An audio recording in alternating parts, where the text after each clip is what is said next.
Hello friends, today we are going to discuss about the right price to pay for any stock.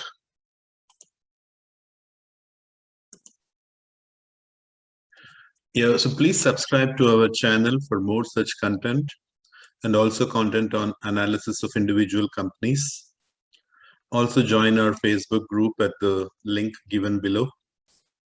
And also check out our very affordable products at https://indiastockanalysis.com, where we provide 20 best weekly stock recommendations of potential multi-baggers based on the principles that we discuss in this video.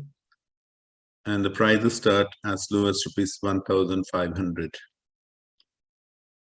So what are we going to learn here? So we are going to determine the right price to pay for any stock. And for this purpose, we are going to use our Infosys as an example. So in this video, we are going to learn how to determine whether the company is overvalued or undervalued at the current price, and what is the right price to pay for any stock. So the current price does not tell us anything much. We have to compare the current price to the value of the company to determine if the price is right price to pay. So the first step is to identify the right company for analysis. Now we are not going to cover on how to identify the right company for analysis. We will discuss this in a different video later. So for the purposes of this video, we have identified Infosys as the right company. So the identified company should have a great product or range of products whose sales and profits are growing, where the entry barriers are strong so that the new players cannot easily get in, and the company can increase the prices of its products almost at will and has a wide customer base, and the company has a great management who are honest and transparent. Infosys meets all this criteria, so therefore we have chosen Infosys as an example for explaining our concept of paying the right price for any stock. So having identified the right company for analysis, we go to the second step, which is identifying the growth rate of the company for the last 5 years. So we will take the average of the profit growth and the equity growth for the last 5 years. And we can get this data from the company's annual reports or on other websites. Let's see how in the next slide. So for example, on the left-hand side, we have the net profit data from Infosys Annual Report 2021. The total net profit. So here we have to take the consolidated net profit of the company, not the standalone, but the consolidated. So the consolidated net profit of Infosys in 2021 was 19,351 crores, whereas the same amount for 2016, that is 5 years prior, was 13,678. So based on these two numbers, we can arrive at the profit growth in 5 years, which is the compounded annual growth rate of 7.2. So we should not only be looking at the profit growth, we should also confirm that this growth is a good estimate based on other growth factors. So here we take another growth factor as the equity growth. So equity growth is nothing but the sum total of amounts that belong to the equity shareholders. So this you can get it from the annual report of the company or from the balance sheet. For example, the total equity from Infosys Annual Report 2021 was 71,531 crores. And the same number for 2016, that was five years prior, was 57,157 crores. So this is nothing but the equity share capital plus the reserves of the company. These are the shareholders' funds. So the equity growth in the 5 years has been 4.56%. Now, we take the average of these two, and that will be the growth rate for the company. Now, Infosys has been in existence for 25 years. So the growth rate of a company which has been in business for so many years would generally be higher in the initial years of company's formation. But then as the sales keep increasing and the profits keep growing, the company will not be able to maintain the growth rate. And as the number of years pass by, the growth rate comes down. So therefore, we see that for Infosys, the profit growth rate has been 6% over the last 5 years. Now, what do we do with this growth rate? Let's go to the next one. So here we find out the current EPS and the expected EPS. EPS is the earnings per share. So the current earning per share would be the trailing 12 months EPS. That is, for example, if you're doing this analysis for the month of May, let's say May 2021, so we would take the last 12 months EPS. So this is easy to find. We need the consolidated as against standalone earnings per share. So this can also be obtained from the annual reports or from any of the websites that cover Infosys. So the current EPS for Infosys is 42.37.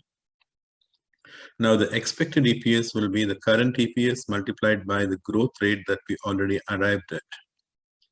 So the expected EPS after 3 years will be, you can see this 42.37, which is the current EPS times 1.059. So 5.9% was the growth rate. So if you multiply this 3 times, you would get the expected EPS after 3 years, 50.32. So we take 3 years as predicting anything beyond 3 years is not reasonable. And the next, so here we come to the next step, having identified the expected EPS after 3 years. We come to the fourth step, which is finding out the price to earnings ratio. So we also know that price to earnings ratio is the current market price divided by the earnings per share. So the current market price is 1504 and the EPS is 42.37 as above. So the PE ratio is 1504 divided by 42.37, which is nothing but 35.5. Now, as the company grows more valuable, the future PE ratio would also grow. But we assume a PE of 35.5 for this video for Infosys.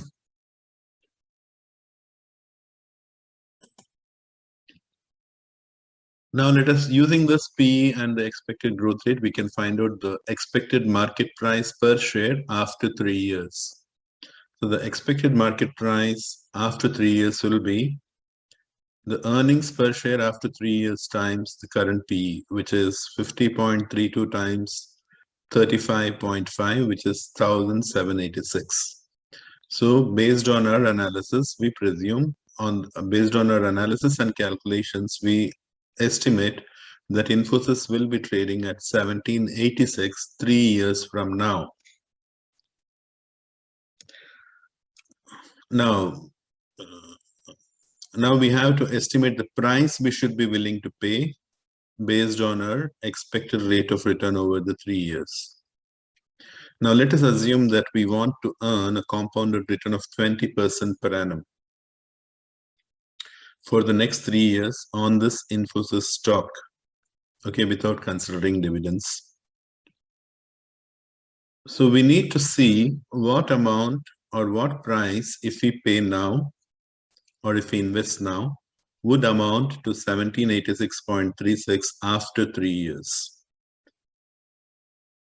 So what is that amount? How do we calculate that amount? So this is nothing but 1786.36 divided by 1.20 raised to the power of 3, which is 3 years. That is 1033. So if we invest 1033 now, it will amount to 1786.36 3 years later at 20% return. Similarly, if you want a 30% return instead of 20%, you should be willing to pay a much lower price. So the price that you would be willing to pay is 813. So the higher the expected return, the lower should be the amount that you should be willing to pay. So for higher expected rates of return, you should buy at a much smaller or a lower price. Now, assuming that we want 20% return per annum, we should be willing to pay 1,033 to earn a compounded return of 20% over the 3 years. But do we pay the whole 1,033? No. We want a margin of safety. So that takes us to the last and 7th step.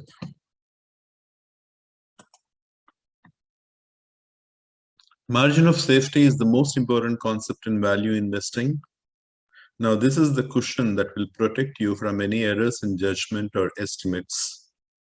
Now, this margin of safety was popularized by Benjamin Graham, father of value investing, in his remarkable book, The Intelligent Investor. All seasoned investors, including Warren Buffett, look for margin of safety when they buy stocks. Now, this adds certainty and predictability to the expected return. And this is exactly something that separates the long-term value investors from the day traders. Margin of safety provides certainty and it avoids loss, always, all the time. And in our analysis and in our recommendations, we also take margin of safety into consideration when we say that the subscriber should not be paying anything more than the maximum price to pay. Now, coming to margin of safety, the riskier the company, the higher should be the margin of safety. So Infosys is a relatively stable company because it has been in existence for more than 25 years. So based on this, we would want a margin of safety of 10%. But for a riskier company where the financials are erratic or where the company is relatively new and trying to find its foothold, you need to have a margin of safety as high as 40%. This will certainly protect you from losses. We at indiastockanalysis.com apply a margin of safety of 30% across the board on all securities when we recommend the maximum price to pay to our subscribers. Okay, so coming back to our example, the price we should be willing to pay for Infosys is for a 20% compounded annual return is 1,033 times 90%. So we want to have a margin of 10% as a safety. So the price that we should be willing to pay here is 929.7. So this is the price, and after 3 years, the Infosys stock would be quoting at 1780, and you would be paying 929 now. So when the Infosys stock touches this price of 930, you can blindly buy as many shares as you want and hold it for 3 years for 20% almost guaranteed return. So the words here are almost guaranteed because we have analyzed, we have taken a very good company for analysis whose sales and profits are growing or have grown in the last 5 years, and we expect the company to maintain this growth going forward. And we have also worked out the growth rate, and we know the expected rate of return that we want to earn on this company for the next 3 years. And then we've also identified the price that we should be willing to pay and the margin of safety. And we have also applied the margin of safety to that price. So whenever Infosys touches this price, you can just blindly buy the stock and hold it for 3 years for a 20% almost guaranteed return. Buy as much as possible, because margin of safety offers a lot of certainty and predictability. You can buy without fear. Okay, thanks for listening. So you can check out our products at the given link below. You can subscribe to our YouTube channel and hit like, and also join our Facebook group. Thank you. Have a wonderful day.